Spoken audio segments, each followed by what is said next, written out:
शिल्पी घर के काम से फ्री होती तो बोर होती, जिसके बाद उसने घर में ही दुकान खोलने की सोची। अरे ये इतने सारे कपड़े, अरे बहू क्या करेगी इनका? माँ जी, मैं घर में बोर होती हूँ तो सोचा सामने के कमरे में कपड़ों की दुकान खोल लूं। घर का काम भी हो जाएगा और 4 पैसों की कमाई भी। अरे वाह वाह, ये तो बहुत ही अच्छी बात है। मैं भी तेरी मदद कर दिया करूंगी। वाह माँ जी, तब तो मजा आ जाएगा। अब हम दोनों मिलकर खूब पैसे कमाया करेंगी।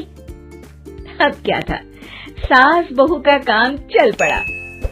एक दिन, अरे राकेश की माँ, सुनती हो? कहाँ चली गई? भूख के मारे पेट में चूहे कूद रहे हैं। अरे नंदिनी, कहाँ हो? भूख लग रही है। पापा कहाँ है माँ? पता नहीं बेटा, भूख लग रही है। आज तो किसी ने चाय भी नहीं पूछी।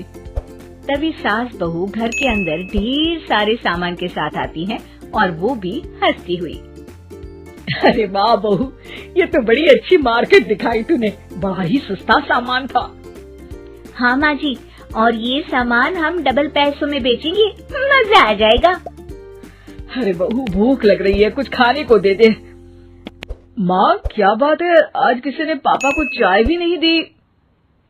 अरे बेटा, अब 40 साल में तेरे पापा ने क्या चाय बनाना भी नहीं सीखा? अरे बेटा रहने दे अब इस बहस को। तुम लोगों ने वैसे बनाया क्या है? बहू परेशान हो जाती है और सास को अकेले में लेकर जाती है। माँ जी, आज तो हम लोगों ने खाना ही नहीं बनाया। अरे बेटा, बाहर के छोले भटूरों से पेट इतना भर गया कि याद ही नहीं रहा कि घर में ये लोग भी हैं खाना खाने के लिए। अब क्या किया जाए? तभी घर में एक महिला आती है। जी, वो सुना है आप लोगों की यहाँ साड़ी बिकती है, जरा दिखाएंगे क्या? हाँ हाँ, क्यों नहीं। माँ जी, आप इन्हें साड़ी दिखाइए, मैं तब तक पिताजी और इनके लिए खाने का इंतजाम करती हूँ।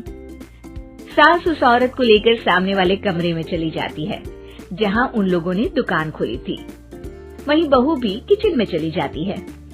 अब इतनी जल्दी क्या बनाऊं? पापा जी तो खाने के लिए भी बैठ गए हैं। आइडिया, मैं खाना बाहर से ही ऑर्डर कर देती हूँ।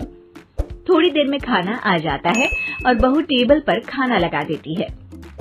हे भगवान, कितनी कड़वी दाल बनाई है बेटा। नहीं नहीं पिताजी, वो क्या बात है नंदिनी, रोटी तो चबाई ही नहीं जा रही है, लग रहा है रबड़ खा रहा हूँ। एक तो इतने महंगे होटल से खाना मंगवाया और वो भी इन लोगों को पसंद नहीं आया। तभी सास नोट गिनती हुई बाहर आती है। वाह माँ जी, बड़ी कमाई हुई लगती है। हाँ, मैंने वो 2000 वाली साड़ी 3000 में बेच दी। अरे वाह माँ जी। दोनों सास बहू बहुत खुश हो जाती हैं। मेरे पेट में ना बेटा जोर का दर्द हो रहा है। अरे माँ, क्या हुआ? पेट में दर्द? बाहर का कुछ खाया था क्या? मैदा तो नहीं खा लिया? मैंने छोले भटूरे खाए थे। माँ क्यों खाए?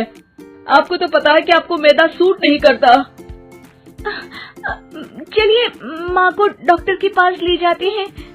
तभी अंदर से पापा की आवाज आती है। हे भगवान, मेरा तो पेट खराब हो गया।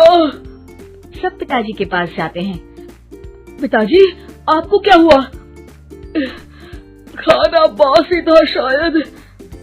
अरे पिताजी, नंदिनी जानती है कि बासी खाने से आपकी तबीयत खराब हो जाती है, तो वो ऐसा क्यों देगी, है ना नंदिनी? वो खाना मैंने बाहर से ऑर्डर किया था। मैं और माँ दुकान का सामान लेने गए थे, इसलिए खाना नहीं बना पाए। क्या नंदिनी, दुकान के चक्कर में तुमने तो सारे घर का हाल बिगाड़ रखा है। चलो अब माँ और पापा को लेकर अस्पताल चलते हैं। अस्पताल में जाने पर डॉक्टर कहते हैं, हाँ, इन दोनों को तो एक दिन के लिए एडमिट करना पड़ेगा। क्या? क्यों? पेट ही तो खराब है ना। हाँ, तो घर ले जाइए ना, अगर लग रहा है कि कोई बड़ी बात नहीं है और हम सिर्फ पैसा कमाने के लिए इन लोगों को एडमिट कर रहे हैं। नर्स, जरा इन लोगों को बिल तो दे देना। चलिए, मैं आप लोगों को पैकेज समझा देती हूँ। जब बहू के हाथ में बिल आता है, हे भगवान, 60,000 रुपए! इतना तो मैंने कमाया भी ना था। अब समझ गई कि कमाई के चक्कर में घर के लोगों की सेहत के साथ मैं खिलवाड़ कर रही थी।